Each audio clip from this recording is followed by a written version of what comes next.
So hello students, from today's presentation I would like to give you a concept of receptor theories. We must know that we have a lot of receptor theory. In that we have some important theories like receptor occupancy model and two-state receptor theories we will discuss in today's presentation, right? So I am Anand Srivastava from Department of Pharmacology, Hygiene Institute of Pharmaceutical Education and Research. Why we need to study receptor theory? So the basic thing is that to explain the drug behavior. Drug का behavior कैसा है? It means drug is going to be the excitatory. It is going to be either for excitatory effect or inhibitory effect, or it is going to elevate the blood pressure or decrease the blood pressure, and like this behavior, this kind of behavior we will study in the receptor theories. So basically to explain the drug behavior we study the receptor theories. So as we are discussing first the receptor occupancy model, so there are some important concepts that each student must know about the concept of in the receptor occupancy model. So first thing is that once all receptor occupied, maximum response elicited. receptor occupancy model इस बात को कहता है कि once all receptor occupied, अगर सारे receptor occupy होंगे तभी उस ड्रग का मैक्सिमम रिस्पांस आएगा. इसको और सिंप्लीफाई करते हैं और समझते हैं कि सपोज करिए कोई ड्रग ए है और उसके लिए जो रिसेप्टर है वो ए डैश है. मीन्स कोई ड्रग ए अपने ए डैश रिसेप्टर से बाइंड्स होती है. जो number of A dash receptor है ह्यूमन बॉडी में वो है 10. तो रिसेप्टर ऑक्यूपेंसी मॉडल कहता है कि अगर ड्रग ए अपने 9 ड्रग ए डैश रिसेप्टर से बाइंड होगी तो उसका मैक्सिमम रिस्पांस नहीं आएगा. उसको मैक्सिमम रिस्पांस करने के लिए मैक्सिमम नंबर जो रिसेप्टर के हों, लाइक यहाँ पे हम 10 नंबर की बात कर रहे थे, 10 के 10 रिसेप्टर ऑक्यूपाइड हों उस लाइगेंड से और एगोनिस्ट से और ड्रग से. तो रिसेप्टर ऑक्यूपेंसी मॉडल इस बात को कहता है कि once all receptor occupied, maximum response elicited. इससे भी एक जुड़ा हुआ कॉन्सेप्ट है जो कि अब हम समझेंगे. Like subsequently through this theory it has been realized that occupation of the receptor is essential. इस थ्योरी को बाद में ये कहा गया कि इस थ्योरी में नो डाउट है कि रिस्पांस के लिए occupation of the receptor means receptor के उस पार्ट को रिसेप्टर का ऑक्यूपाइड होना जरूरी है किसी लिगैंड से.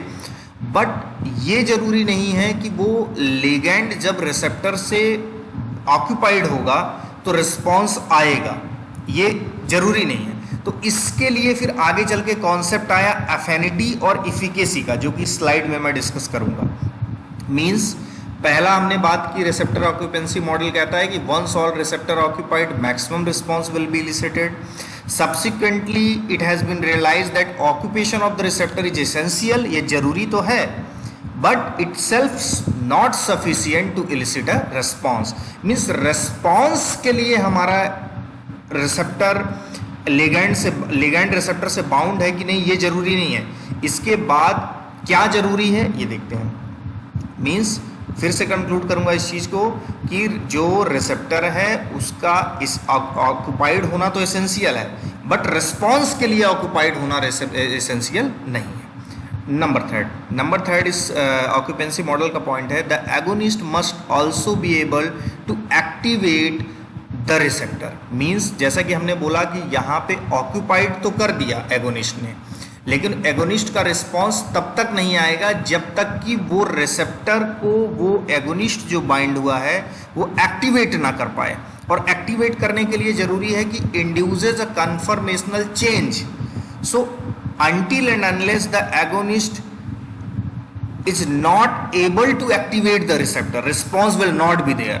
मीन्स हम कह रहे हैं कि रिसेप्टर से एगोनिस्ट रिसेप्टर से बाइंड तो कर रहा है लेकिन रिस्पॉन्स नहीं आ रहा. तो इसके बीच का जो लिंक है कि एगोनिस्ट रिसेप्टर को एक्टिवेट जरूर करे तभी रिस्पॉन्स आएगा, राइट। एक पॉइंट ये हुआ। नेक्स्ट पॉइंट हम डिस्कस करेंगे, the ability to bind with the receptor designated as affinity.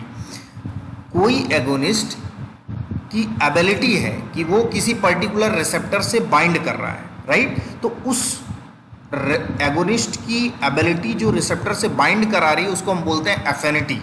Means जिस ड्रग की एबिलिटी ज़्यादा होगी उस रिसेप्टर से बाइंड करने की, इट मीन्स हम कहेंगे कि एफिनिटी ज़्यादा है। लेकिन एफिनिटी का मतलब ये नहीं है कि ड्रग रिस्पॉन्स देगी ही देगी। मीन्स वो ड्रग को अब एक्टिवेट करना जरूरी है रिसेप्टर को। तो हम यहाँ पे समझेंगे and the capacity to induce a functional change, जो कि हम यहाँ पे कन्फर्मेशनल चेंज की बात कर रहे थे।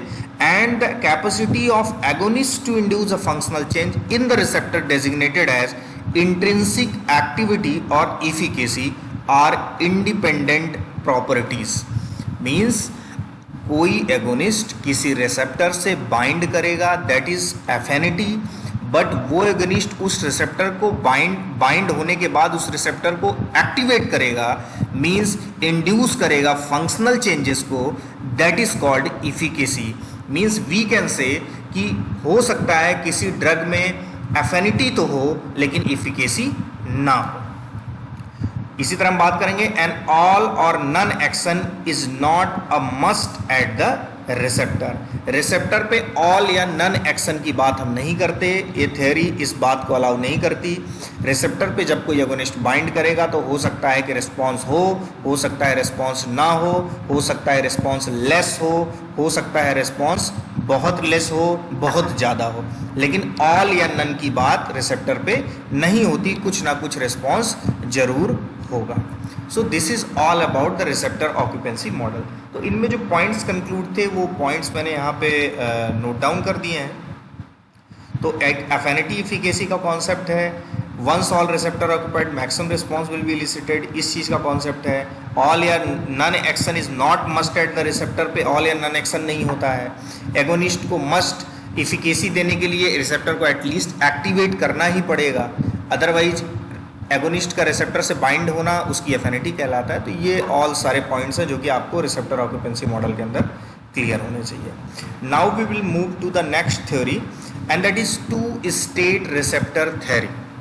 इन this two state receptor theory, two state means दो अवस्थाएं। अब दो अवस्थाएं किसकी बोल रहा है?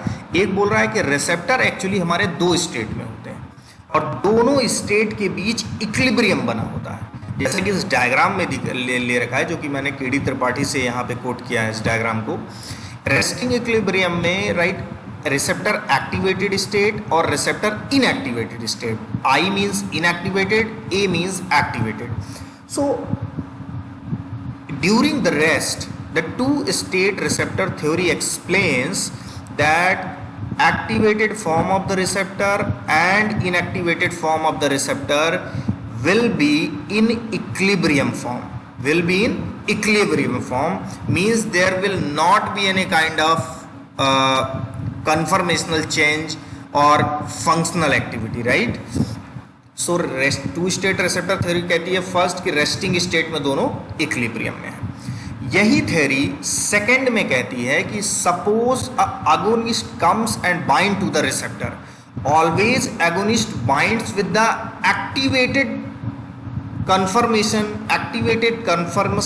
state of the receptor, and once agonist bind with the receptor, now due to this agonist binding, this activated receptor along with agonist is responsible for pharmacological response.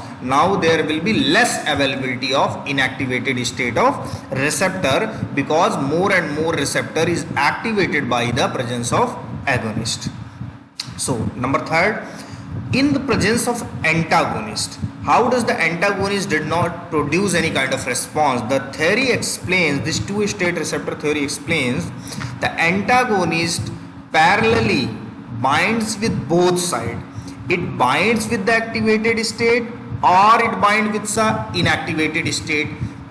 There is an antagonist B that is binding with the activated state as well as inactivated states. Means दोनों side पे bind कर रहे हैं, तो दोनों side पे bind करने पे रिस्पॉन्स किसी भी तरह बेंड नहीं होने वाला है, वो फिर से इक्विलिब्रियम में रहेगा. And as we know during the equilibrium of R A and R I there will not be any kind of response that we will see during the rest, or we can say in the resting equilibrium. So antagonist binds with both state, either with Ra and also either with Ra and also with Ri. So ultimately there will not be any kind of response, and this is explained by the two-state receptor theory. Now two-state receptor theory also explain the again same thing, partial agonist, because partial agonist produce some response. So the partial agonist, suppose number of partial agonist is 10, so 6 partial agonist will bind to the activated state, right, and remaining 4 will bind to the Ri. Means एक या दो molecule, या आप कह सकते हो कि somehow the activation of the activated state of the Ra will be highly